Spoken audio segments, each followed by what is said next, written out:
Ladies and gentlemen, welcome to Malifaux, and I'm facing off once more against Hiddlefon. Can I avenge the stuffing he gave me last time? And in all our previous games, to be honest. Because, oh my goodness, this guy likes to hand me my ass. And if you're looking for tips on how to play Nellie, maybe pay some attention. For terrain, well, after our last game, we've got a lot of terrain. This gigantic area is a forest, and so is this. More forest, 2 impassable buildings. All these little walls are height 1 severe terrain. This rock, all the rocks are impassable blocking, height 1, height 3, height 3, height 2, that kind of thing. I won the deployment flip and decided to set up first because I don't want to be deploying with these things blocking the line of sight between my enforcers. So I've got a Terratot and a Lovelace with the Mimic's Blessing and Malifaux provides. A Woldgeist Doppelganger with Retribution's Eye, because always. Mr. Graves with Malifaux provides. Woldgeist Lilith with Beck and Malifaux. And Primordial Magic. Over in Nellie's crew, the hiring policy at the newspaper seems to stipulate thick and means. We've got Johan, who's got to pay his debts to the guild. An Executioner with Ready to Work. Nellie with Embedded, Delegation and Misleading Headlines. Fiona Gage with Transparency. The Printing Press. Master Queeg with Promises. Oh, how I love Promises. Neverborn and Rezzers, listen up, this is fucking death.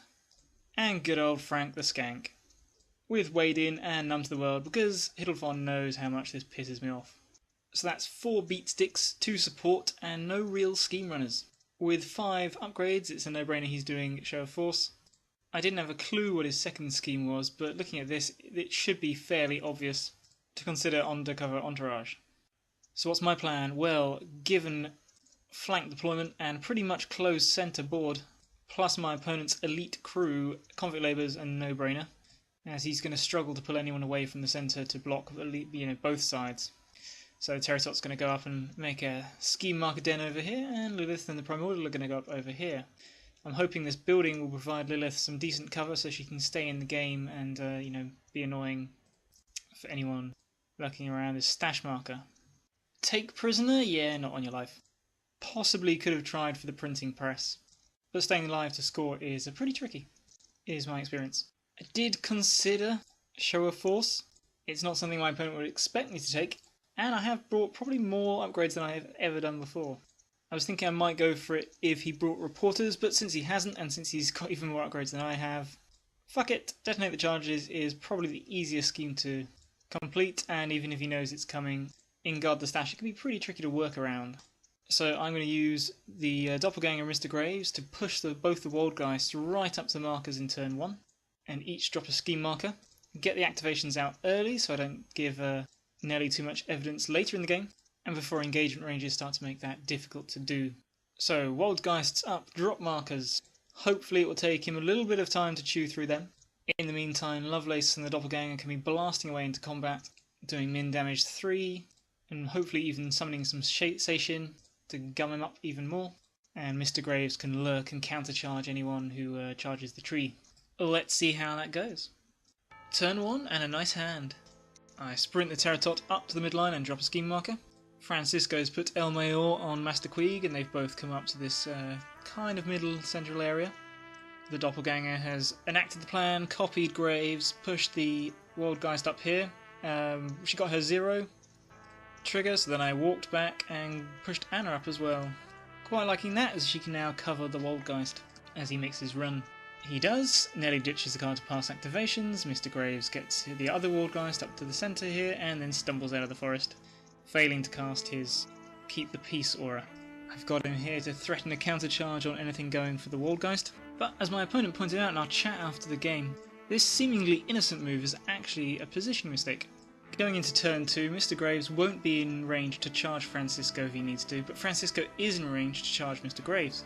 Yes, I plan to engage Francisco with the Woldgeist so he can't charge, but it's being aware of things like this that will get us up to that next level of play. So now he's still ditching cards, the Woldgeist goes up, drops his trees and drops his scheme marker. How'd you like that?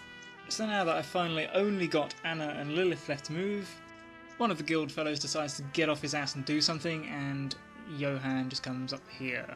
Fiona's come out to engage the Waldgeist and really hits him pretty hard. And he's left with only 2 wounds remaining because I've gone back to my usual tactic of flipping like total shit. So Lilith has scooted around here, dropped a scheme marker in position, and then put her trees between Fiona and the Waldgeist.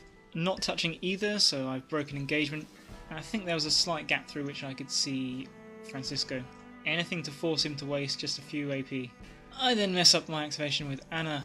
I considered dropping a ski marker, but there wasn't anywhere I felt I could put it usefully, and I want to shoot something. So I could have moved over and shot Johan.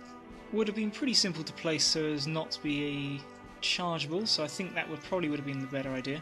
But I also wanted to be more central, because I know Nellie can push stuff around, and I know Francisco and Fiona have all kinds of dickery, and Hiddlefon does particularly like to do this kind of stuff.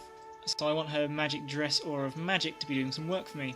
So I decide to crawl through the undergrowth to get into range of these guys. Unfortunately, I'm not within range to use my vortex, but I can shoot, and I miss. Finally, Nellie activates. She gives fast to the executioner. She pulls Anna towards her with propaganda, making Johan also take a swing, but he only does 1 damage, thanks to my soulstone. And then she gives Fiona fast. The printing press, by the way, is just focusing, using its 0 to give Nellie evidence, and then walking around. And the focus trick is really good because it stops him from having to cheat low cards from his hand, which Nellie quite likes. So in case you haven't watched any of my other games against Hiddlefon, let's use this as an example of our games in microcosm. So Anna, that's me, is a little bit out of position and a little bit overconfident in the durability of her pretty clothes. The brick shithouse in the flamboyantly camp outfit, that's Hiddlefon, manoeuvres expertly, charges to engage both Waldgeist and Anna, and then starts rocking me with body shots. What's really not helping is that I'm not flipping anything higher than 2, so I'm cheating in my high cards, which still aren't actually enough to stop him from hitting me. I soulstone the first hit, taking only 1 damage. I take a little bit more damage with the next hit, as the soulstone isn't quite as effective. The third strike is a little bit more nasty, as he gets his execution trigger, and then red jokers the damage. I'm actually out of cards by this point, because remember I was trying to keep the Waldgeist alive earlier, and decide I'm all in. Let's keep her in the game. I ditch my 2 stones to stay alive, soulstone to prevent the damage, and with all those resources gone, I'm barely alive. Hiddlefon smiles sadly, uses his 0 action to discard my scheme marker and get another hit on Anna. I suggest to Anna that our tactic of flipping all the 2s ever printed isn't working, and she agrees, flipping a 1 instead. Just fuck my life. So with that awesome start to the game, I take my 2 points for detonate the charges and soldier on into turn 2. Who needs soulstones? I sure don't.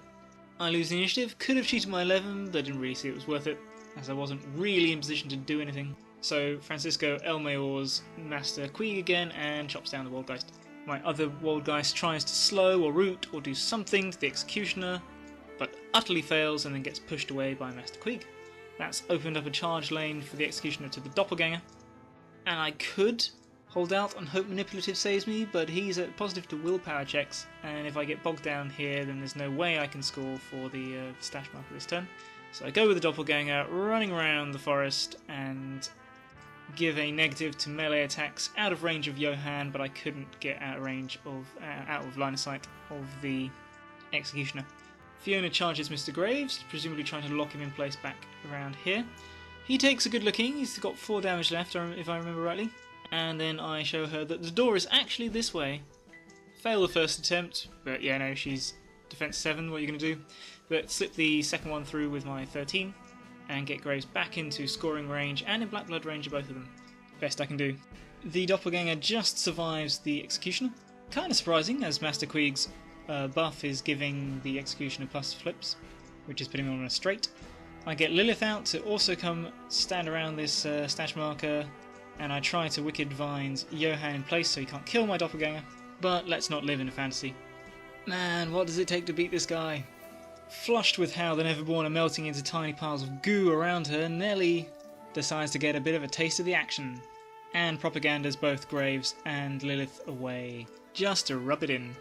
Here's another little positioning mistake. I've left a teeny gap between these two. I mean, not that it really matters, because Mr. Graves is height 3 and she'd be able to see them over these guys' shoulders anyway, but it's the, it's the principle of the thing. Oh, and Fiona attacks Mr. Graves.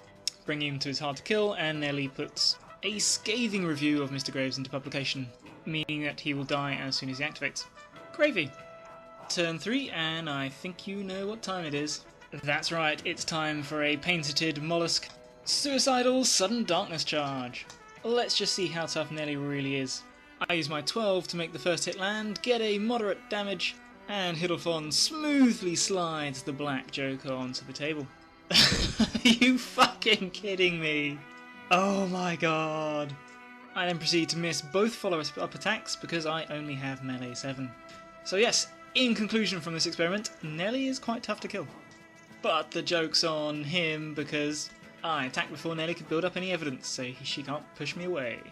Obviously the better target would have been Fiona, not just because she's the entourage target, which I don't know about, but because she's only got, 4 damage left after taking black blood and some other self-inflicted wounds, but because she's not quite touching any severe terrain, and Francisco still has his negative to melee attacks thing going for him. I do, however, get some trees up to just try to be annoying. It doesn't stop him as Mr. Queeg comes up, hits my tree, pushes him into where the executioner can see him, and the 2 hard boys have a bit of a gossip over some tree pruning. Mr. Graves activates and dies of shame from that scathing review. Fiona charges Lilith, brings her to near death. I run my Terratot in to stand next to the stash marker because I can always hope, but then Nellie goes. Fiona catches a whiff of fear and Lilith goes down. Francisco gets made fast and then runs all the way over here to block my scheme marker, but the primordial magic is hugging the corner and I'm able to score again for conflict labour. So at this point my opponent can see that my Terratot is about to slaughter his entire crew and throws in the towel. And who can blame him? Who can blame him? Okay, so that is the end of the game. You've seen enough. I think we've all seen enough. So in the final scores, the guild score full points, 4 for the guard the stash, 3 points for show of force, and what a show of force it was, and 3 points for covert entourage or whatever it's called on Fiona who just walks over here.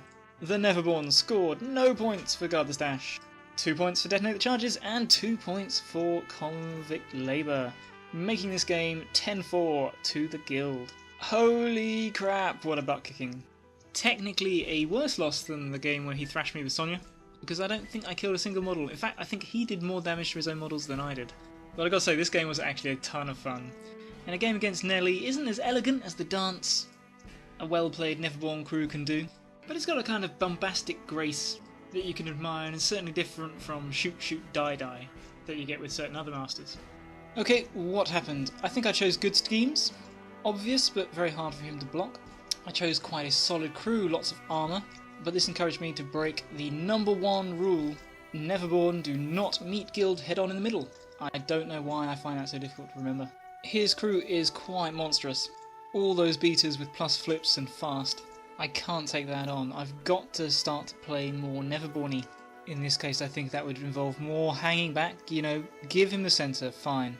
Position to be able to single out particular targets and nail them hard. I don't have great tools for that, but I do have a lot of minimum damage 3 shooting.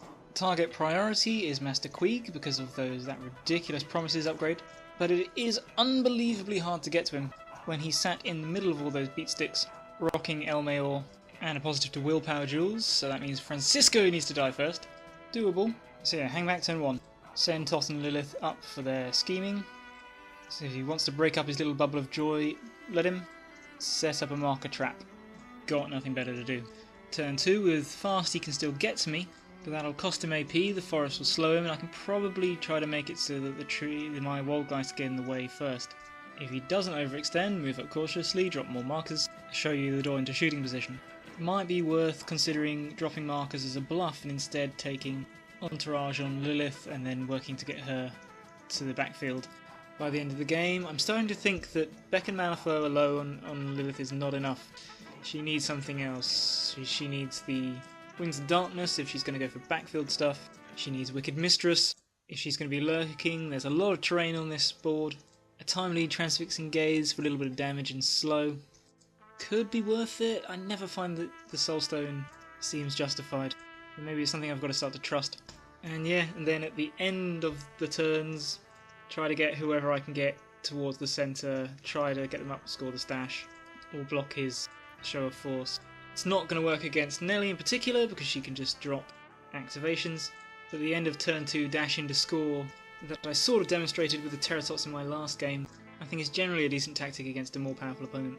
And yes, work on those tiny positioning errors by thinking about engagement ranges. And every time I finish moving a model, thinking about whether it's blocking a lane for one of my others.